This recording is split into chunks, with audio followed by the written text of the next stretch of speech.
how are you doing today? Has been Very fun so far? Yeah. Yeah. You're performing at the HMV Next Best Thing. How are you looking forward to it? Yeah, it's nice to be considered that.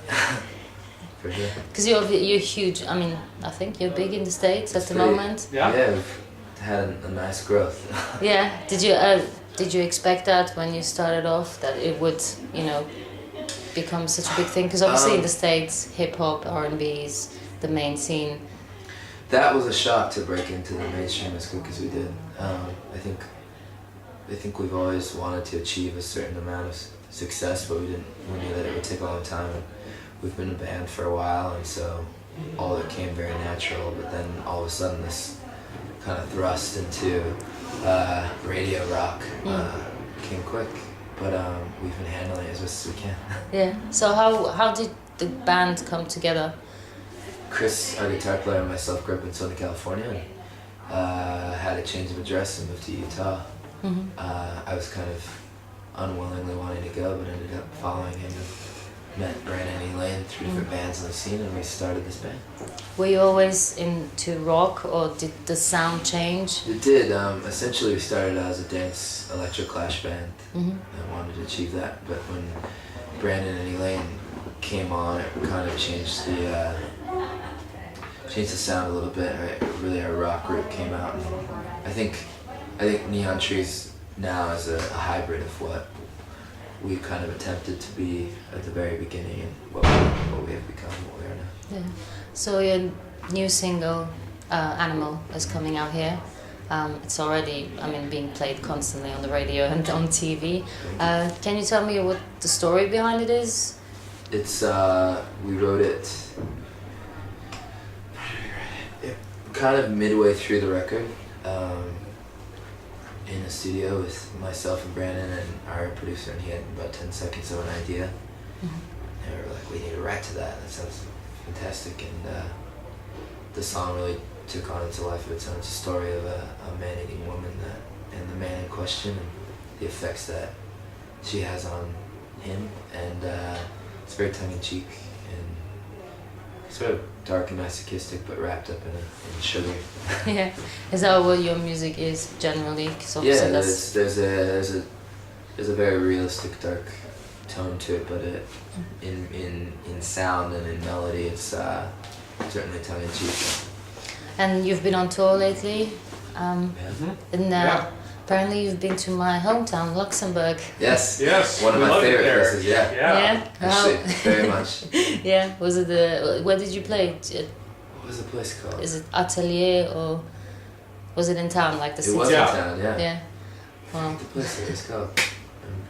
All of these names are harder to remember than the places in the States. Yeah. So I'm trying to recall. That's okay. And in the States, what's the plan there? You have an album out already there. It came out last year, so it's been out for almost a whole year now. Yeah. Do you feel tired to play these old songs or? No. What makes it new is the crowds every night and the new experiences and the new places we play, so that keeps it fresh. Do you think you're gonna change the way you're gonna write now when you go back to the studio? I hope not. I hate when bands do that.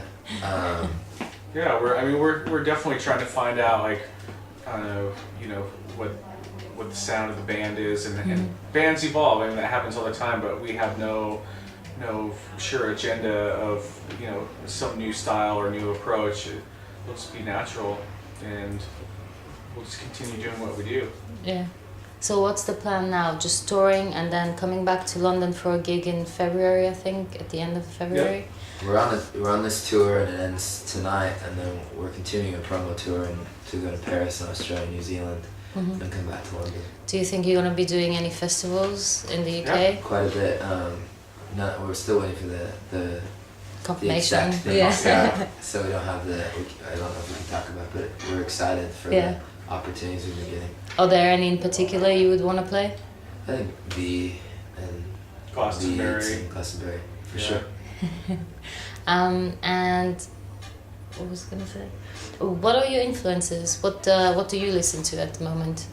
Right now, I listen to a lot of a lot of French electronic music. I'm very into dance music, and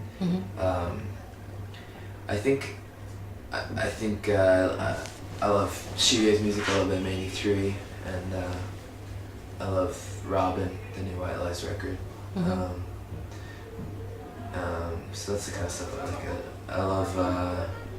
There's a band called Glassjaw that just put out an EP there. I'm fascinated with. Yeah, I like a lot of classic,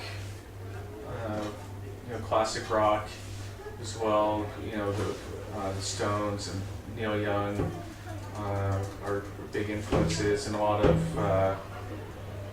70s punk and mod music, stuff like The Jam.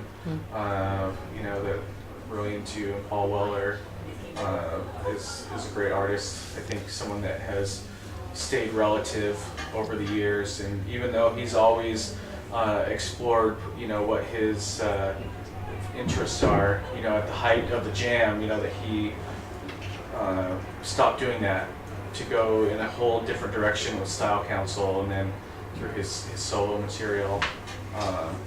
And another great artist that's doing similar stuff like that, I think, is Jack White, with the White Stripes and the Raconteurs. Who just split up. Yeah, which is another thing. It's like, why keep going? I think it was a bold decision for them to do, and it does help in that situation, like help something to remain, the way it is, and maybe they put out another great record, maybe they put out a crappy record. We don't know. We'll never know. I thought they broke up 5 years ago. Yeah, because obviously Jack White, he's got so many projects on the side. Do you have? Is it just?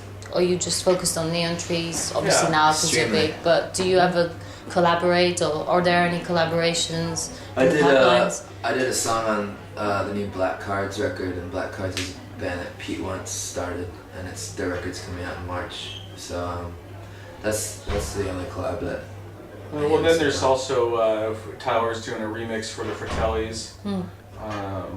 So there's been. I think we like to dabble, but Neon Trees is going to be the main focus for real. Yeah. Yeah. I don't.